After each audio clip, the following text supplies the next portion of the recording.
recebendo aqui o procurador do Tribunal de Contas do município, Danilo Diamantino. Boa tarde, Danilo, tudo bem? Boa tarde, Chico. Boa tarde, James. Boa tarde a todos os ouvintes. Para mim é uma honra estar aqui e poder esclarecer alguns pontos que eu considero importantes para toda a sociedade. Eu acho que a gente vai falar aqui da atuação do Tribunal de Contas do município, da importância dela, mas eu já queria começar na pauta que a gente veio trazendo. Foi uma notícia que saiu daqui da redação. Na verdade, saiu primeiro no estado de São Paulo. Acho que Fausto Macedo publicou uma lei que foi proposta pelo deputado Rosenberg Pinto, que ficou conhecido como Lei Rosenberg, que é uma lei que acaba tirando um pouco da função do Tribunal de Contas. E eu queria que você falasse um pouco sobre essa lei, sobre as inconstitucionalidades dela. Certo, vamos lá. Eu vou tentar ser breve, porque são pelo menos 3 inconstitucionalidades que a gente consegue observar nessa lei, certo? A primeira delas, e a mais clara, a mais óbvia, é justamente o vício de iniciativa. Essa lei foi proposta pelo deputado, a Lei 14.460, que você se referiu como Lei Rosenberg. É uma lei proposta por um deputado. Mas, para a gente entender por que existe um vício de iniciativa, a gente precisa primeiro se desfazer de uma noção de que os tribunais de contas estariam vinculados, de alguma forma, institucionalmente ou hierarquicamente, vinculados ao Poder Legislativo. E essa noção é completamente equivocada. Pela Constituição de 88, e o Supremo Tribunal Federal já se manifestou diversas vezes sobre isso, os tribunais de contas são dotados de autonomia e independência em relação a todos os outros poderes.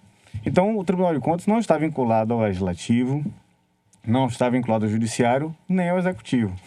Então, por conta disso, todas as leis que digam respeito ao Tribunal de Contas, isso não só o TCM da Bahia, mas o TCE também, e o TCU, e todos os demais tribunais de contas dos outros estados, todas as leis que digam respeito ao determinado Tribunal de Contas, só ele pode propor a lei que trate disso. Então, quando você tem uma proposta de uma lei que advenha de uma outra entidade, você tem um vício de iniciativa. E esse vício é tão grave, Chico, perceba também, caro ouvinte, que esse vício é tão grave que mesmo imagine uma situação em que a iniciativa privativa do governador é violada, um deputado propõe a lei e depois o governador sanciona essa mesma lei. Essa sanção do governador posterior não convalida, não torna constitucional o vício de iniciativa inicial. Percebe? Na verdade, a Assembleia não pode, ela pode julgar e criar uma lei para o TCM? Está sob o júdice da Assembleia? De forma nenhuma.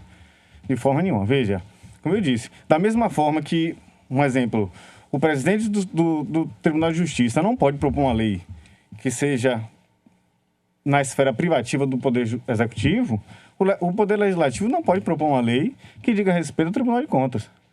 Agora, como é que isso acontece e como é que isso tem a sanção do governador e a gente está nesse ponto se é uma coisa tão absurda quanto parece? Veja, nesse caso específico da Lei 14.460, o governador não sancionou. Não sancionou. Ou a sanção foi tácita, porque ele não de forma expressa, certo, ele não expressou a sanção sobre essa lei. Acabou sendo promulgada pelo presidente da Assembleia.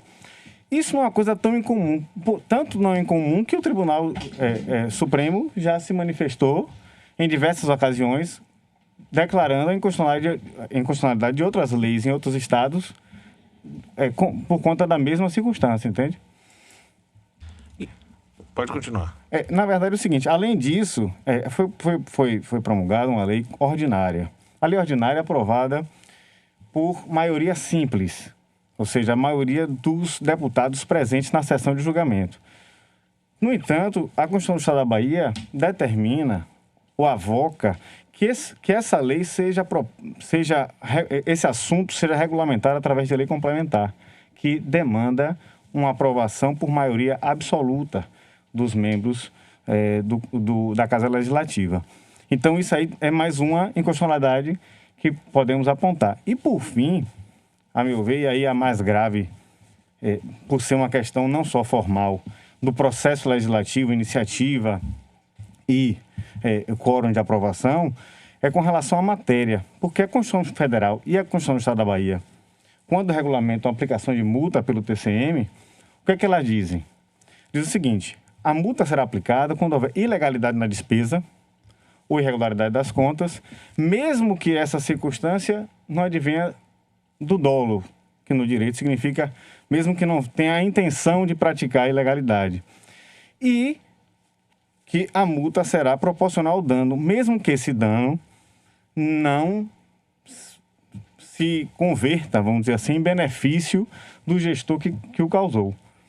Então, ao regulamentar, entre aspas, regulamentar o texto constitucional, a meu ver, a Lei 14.460 extrapola um pouco o que a Constituição estabelece. E, inclusive, nós temos a Lei Complementar 06/91, que é a Lei Orgânica do TCM, que já regulamenta de forma constitucional a aplicação de multa pelo TCM. O deputado Rosenberg Pinto, ele defende que o novo texto é para dar segurança ao gestor público, que não pode passar anos na vida respondendo sem ter tido dolo ou ter agido de má fé para lesar o erário. E aí? Veja, Chico, o TCM da Bahia é um dos tribunais que julga contas de forma mais tempestiva. Eu não conheço o tribunal, por isso que eu sou um dos mais, mas eu diria que é o mais tempestivo no julgamento das contas. Para que o ouvinte entenda, em 2017, nós julgamos as contas de 2016. Em 2018, julgamos 2017 e assim sucessivamente. Então, e por que isso? Por que no ano seguinte? Porque existe um prazo que as contas do gestor ficam em disponibilidade pública. Até o dia 31 de março do exercício seguinte, as contas devem ficar em disponibilidade pública para qualquer cidadão ter acesso e, se quiser, inclusive, denunciar ou apontar alguma situação que entenda irregular. Então, como o tribunal tem que esperar até o dia 31 de março do ano seguinte para aguardar a disponibilidade pública, só a partir daí que o tribunal inicia a sua análise e aí, normalmente, o tribunal encerra o julgamento das contas no fim do exercício seguinte, certo? Então, assim, dizer que o gestor fica anos aguardando um julgamento pelo TCM, a meu ver, é meio que desconhecer a realidade do dia a dia do TCM mesmo, né?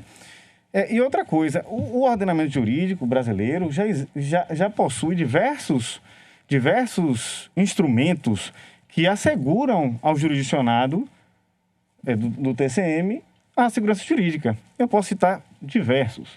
O Código de Processo Civil, por exemplo, no artigo 926, estabelece que todo tribunal deve manter uma jurisprudência coesa.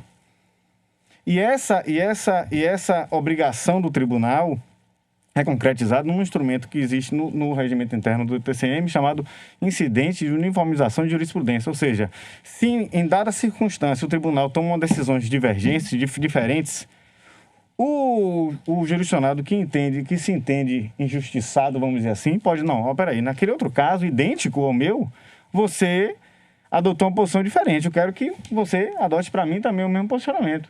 Então, já existe dentro do ordenamento jurídico instrumentos de assegurar aos gestores a segurança jurídica. André Uzeda. Olá, boa tarde. Tudo bom, Danilo? Tudo bem. Sei que tem todo esse debate da inconstitucionalidade, que é um debate fundamental que vocês estão travando, inclusive, para revogar a lei.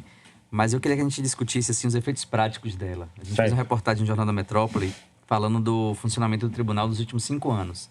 Foram aplicadas 8.020 multas a gestores, sejam prefeitos ou secretários, e num total de 66 milhões em multas. O quanto essa nova lei Rosenberg impede esse tipo de trabalho, dificulta ao imputar o dolo, a obrigação do tribunal de detectar o dolo na ação, e também essa questão dos parentes, né, de ter que ter um envolvimento direto no recurso ou um parente, um familiar, alguém que tenha sido beneficiado desse recurso público. Veja, sua pergunta é excelente. E por que isso?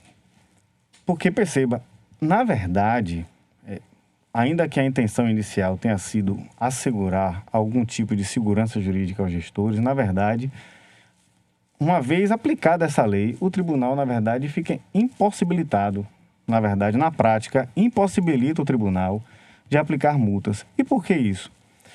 Quando a lei determina que, para aplicar uma multa, é necessário que se comprove que o gestor se beneficiou ou um parente seu se beneficiou, ele está dizendo de que forma podemos fazer isso? Quais os instrumentos jurídicos existentes que levam a essa conclusão?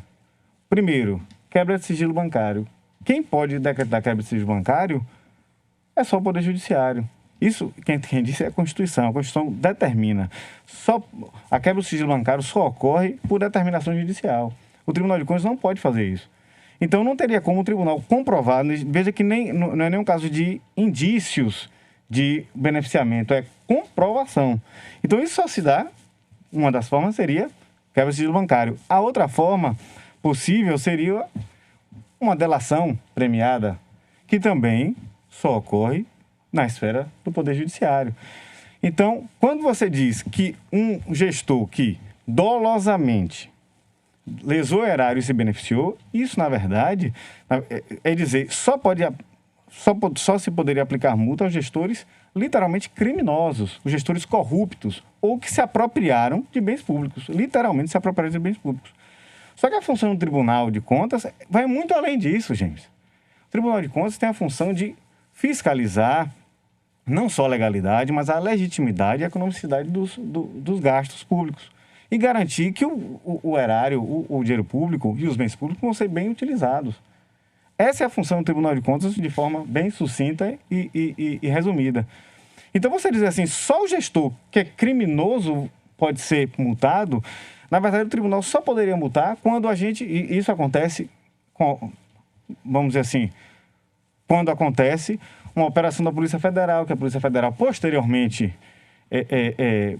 quando a ação já tem, inclusive, processo judicial em curso, aí a Polícia Federal, o Ministério Público Federal, a Justiça Federal encaminha os documentos ao TCM e só nessas hipóteses, ou seja, já com todo o processo correndo, aí, vamos dizer, o Tribunal de Contas não funciona. Como é que a Justiça já está condenando o camarada e você ainda nem começou, porque só nessa hipótese poderia ser aplicada a multa, entende? Então... E já há esse entendimento, né? Por exemplo, o Tribunal de Contas dos Municípios, ele encaminha depois ao Ministério Público para que o dolo seja comprovado. Porque a análise dele é muito técnica, né? Em cima do que precisava ser cumprido, os critérios, e as multas são aplicadas exatamente nesses quesitos, né? Uma faixa de 5 multas, né? De 1.500 Perfeito. a 15 mil. E há um encaminhamento quando há um entendimento que há algum problema, que o Ministério Público apure e faça a parte do crime, né? A Perfeito. criminal possível. A interligação entre o Tribunal de Contas e o Ministério Público tem sido muito exitosa. Muitos promotores, inclusive, fazem representação concomitante quando um promotor, né, que está no interior percebe uma ilegalidade, a par de ele ingressar com ação de probidade administrativa ou com denúncia criminal, muitos promotores têm ingressado com representação no TCM já para os processos correrem de forma concomitantes, né? Já que as instâncias são independentes. E toda vez que o TCM, dentro de sua atuação, dentro de um processo, observa indícios, porque, como eu disse, os instrumentos de fiscalização são diferentes do Poder Judiciário, quando nós observamos, dentro de um processo, que existe um indício de crime, nós fazemos representação ao Ministério Público Estadual para que ele, ou federal, dependendo das circunstâncias, faça a apuração que lhe cabe, se for crime ou improbidade administrativa, entende? Sim, mas você acha que, Danilo, parte de um entendimento errado do deputado Rosenberg de não entender, não compreender a natureza do tribunal, da sua função técnica, de apontar esses indícios, ou, em último caso, há uma tentativa de inviabilizar o trabalho de fiscalização? Como você enxerga? A intenção é só perguntando ao deputado Rosenberg para saber por que ele fez a proposta. O que eu posso falar é das consequências jurídicas que a lei traz. E, como eu disse, na prática, uma vez aplicada a lei 14.460, fica impossibilitado praticamente, assim, vou dizer, só nas hipóteses em que a gente recebesse a documentação já da Justiça ou da Polícia Federal ou, enfim, do Ministério Público Federal, já provavelmente com ação criminal já em curso, é que a gente poderia é penalizar o gestor. E aí, a meu ver, o tribunal ficaria literalmente impossibilitado de aplicar multa aos gestores, aos maus gestores. Ô Danilo, tem uma pergunta anônima aqui, uma pergunta de um ouvinte. Ela diz o seguinte: Danilo citou o número de multas que o TCU aplicou ao longo dos anos. Pergunte para ele quantas dessas multas foram efetivamente pagas pelos gestores.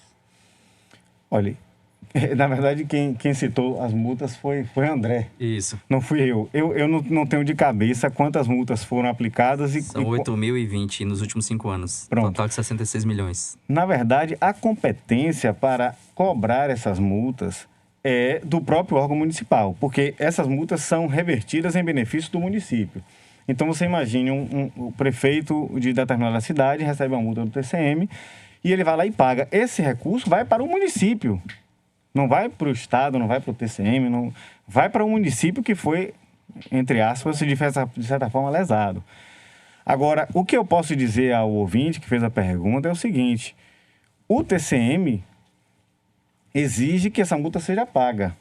Em toda prestação de conta, tem uma lista de multas não pagas, e se a multa se referir àquele gestor que está prestando contas, normalmente o tribunal tem como composição majoritária entender que aquela conta é irregular. Se as multas daquele gestor que presta contas não forem pagas, se for outro gestor, não, mas se for do gestor que está sendo analisar as contas, normalmente o tribunal entende que a conta está irregular. A gente está conversando com o Danilo Diamantino, procurador do Tribunal de Contas dos Municípios. Danilo, tem uma questão que é o seguinte: embora a lei tenha sido promulgada, foi aprovada por unanimidade pela Assembleia e está valendo, o TCM não tem seguido ela, né? Tem uma súmula do STF, Isso. que vocês têm usado esse entendimento para não seguir uma lei que foi promulgada pela Assembleia, com todos os seus problemas. Queria que você falasse um pouco dessa manobra jurídica que vocês têm feito para manter a atividade do tribunal. Certo. Veja, nós temos hoje duas leis conflitantes. Nós temos, como eu citei, a Lei Complementar 06 de 91, que é a lei orgânica do TCM, que regulamenta a aplicação de multa pelo TCM de forma compatível com a Constituição. E temos, ao mesmo tempo, uma lei ordinária que trata também da aplicação de multa pelo mesmo órgão. Se a gente aplica a Lei 14.460, a gente estaria afastando a lei orgânica do tribunal. Se a gente aplicar a lei orgânica do tribunal, a gente vai estar afastando a lei Rosenberg. E o tribunal, com base numa súmula do Supremo, e aí o plenário do TCM da Bahia já se manifestou sobre isso, declarando a inconstitucionalidade dessa norma. E aí, seguindo... E por que fez isso? Para continuar aplicando a sua própria lei orgânica, né? Diante dessas circunstâncias, principalmente do vício de iniciativa, da espécie de norma que foi aprovada, que é uma lei ordinária e não lei complementar.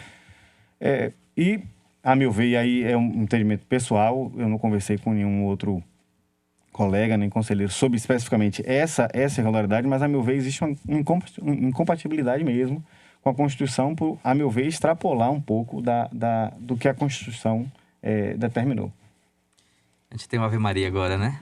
Com certeza. Agora vamos para a Ave Maria, mas a gente volta na sequência com o Dr. Danilo Diamantino, procurador, e ele vai explicar por que a lei ordinária não aguenta ouvir um pagode que já sai quebrando a ordinária. A gente volta para fazer as contas. Metrópole FM.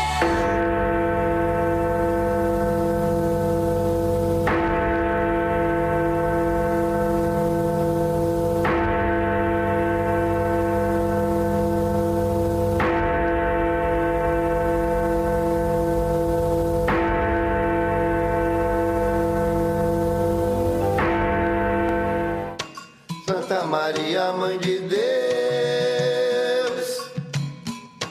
Santa Maria, Mãe de Deus.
Santa Maria, Mãe de Deus.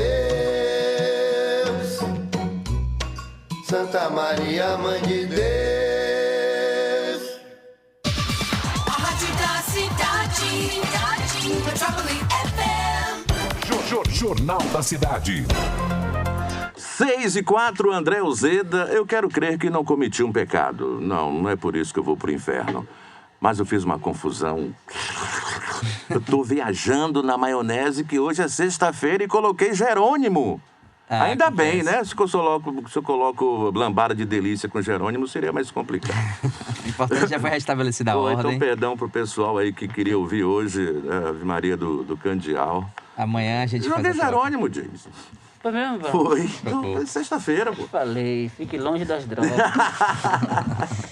De modos que vamos continuar a entrevista. Vamos continuar aqui conversando com o Danilo Diamantino, procurador do Tribunal de Contas dos Municípios. A gente falava, inclusive a gente conversava um pouquinho antes, fora do ar, de um lado que a lei acaba puxando muito para o lado do tribunal, que é essa parte punitivista, né? Da cobrança das multas. E você dizia um pouco antes que não é uma função do tribunal e há cursos, há um entendimento do tribunal de orientar o gestor a agir da melhor forma, seguindo a lei de responsabilidade fiscal e todas as leis que disciplinam o uso da verba pública. Perfeito. Veja, André, o tribunal, e isso é pouco dito, tem uma função orientadora muito forte. Existe um órgão dentro do tribunal chamado Escola de Contas. Quando eu cheguei no tribunal há 6 anos atrás, quando eu tomei posse, o atual presidente do tribunal, Plínio Carneiro, era o diretor da escola. E aí depois mudou para o conselheiro José Alfredo, que pegou a Escola de Contas na época da pandemia e aí, a meu ver, de forma muito acertada, começou a fazer cursos de forma online, né? Começou a ofertar cursos aos jurisdicionados de forma online. E atualmente o diretor da escola é o conselheiro Francisco de Andrade Neto. E o diretor adjunto, que é quem, vamos dizer assim, a chefia acadêmica da Escola de Contas, hoje é um estimado professor meu, inclusive de faculdade, o professor Chico Neto, um administrativista fantástico. E os cursos que o tribunal promove, de forma a orientar os gestores, isso acontece de forma muito recorrente. E eu citava para você no intervalo, citando um exemplo do final de mandato. Todo final de mandato, o tribunal faz cursos, seminários, mostrando aos gestores o que é que ele precisa fazer ao sair do mandato. E mais, aos gestores que foram eleitos, o tribunal também faz curso para, olha, gestor, quando você tomar posse e entrar no cargo, o que é que você precisa observar, o que é que você precisa analisar. Então, tudo isso o tribunal faz muito antes. E aí, só que o que acontece? O que sai na notícia é que o tribunal penalizou. Pouco se fala da função orientadora do tribunal. E ainda tem uma outra coisa que eu posso acrescentar, André. Sim. O tribunal tem um procedimento chamado consulta. O que é a consulta? Quando um jurisdicionado tem uma dúvida, porque a gente sabe que muitas vezes o direito vive de entendimentos, então às vezes o STF tem um entendimento, o STJ tem outro, o TCU tem outro, e o jurisdicionado pode ficar na dúvida de que posicionamento o tribunal vai adotar. Ele pode consultar o tribunal. O tribunal, obviamente de forma abstrata, ele não vai dizer naquele caso concreto específico o que é que ele vai dizer. Ó, município, você pode contratar essa empresa. Não, ele vai dizer, empresas de engenharia podem ser contratadas de forma genérica? Podem, ou não, nessas circunstâncias. Enfim, o tribunal vai dizer de forma abstrata qual é o seu entendimento. Então, eu vou dar um exemplo. Os municípios, vários municípios baianos no Brasil todo, receberam recursos precatórios do Fundeb, que foi um dinheiro muito, muito expressivo que muitos municípios receberam. Um dado município recebeu o recurso, tinha contratado o escritório de advocacia. E ele ficou na dúvida, eu posso usar o dinheiro do precatório do Fundeb para pagar os advogados? Ele ficou com essa dúvida e questionou o tribunal. O tribunal, eu posso fazer isso? 2 dias depois de fazer a consulta, ele pagou o escritório. Não deu tempo da gente responder. Antes da resposta? Antes da resposta, ele foi e pagou. Então, ele sabia que, no mínimo, tinha uma controvérsia. Ele, na dúvida, pagou. E estava certo? Ele poderia ter feito isso? Não podia ter feito. Entendeu? Então, aí o tribunal pune, o tribunal é muito punitivo. Não, na verdade, o tribunal orienta. O TCM foi o primeiro tribunal do Brasil, Tribunal de Contas do Brasil, e virou referência, inclusive o TCU e o STF, quando fazem referência à precatória do Fundeb, fazem referência à resolução que o TCM produziu relacionada a esse assunto. Danilo, voltando um pouco a essa questão da inconstitucionalidade da lei. Teve uma reação dos magistrados de diversas áreas provocando e pedindo que essa lei fosse revogada por vários entendimentos, né? Inclusive, a gente teve uma manifestação, por exemplo, de Gidásio Penedo, do TCE, por exemplo. O auditor do TCE se levantou, falou sobre constitucionalistas, né? O MP aqui da Bahia também fez uma provocação à PGJ para que levasse o caso a Aras também, para que derrubasse. Como é que você vê essa comoção, esse movimento? E se há uma possibilidade, uma resposta já em curto prazo de que essa lei seja revogada e, né, normalize pelo entendimento da Constituição? Veja, o fato de juristas e instituições estarem se mobilizando contra a Lei 14.460 é uma notícia, a meu ver, muito, muito boa. Significa que as instituições estão atentas a esse tipo de inconstitucionalidade. É difícil dizer se no curto prazo vai ter uma decisão, porque, primeiro, seria necessário ingressar com a ação. E como um assunto técnico, juridicamente falando, juridicamente falando, muito técnico, complexo, e demanda, não sei dizer, a atuação do PGJ ou do PGR, porque, a meu ver, como existe violação tanto à Constituição Federal quanto estadual, caberia ação de constitucionalidade tanto frente ao TJ, e aí, nesse caso, a Procuradoria-Geral de Justiça da Bahia poderia ingressar, ou pelo Procurador-Geral da República diante do STF.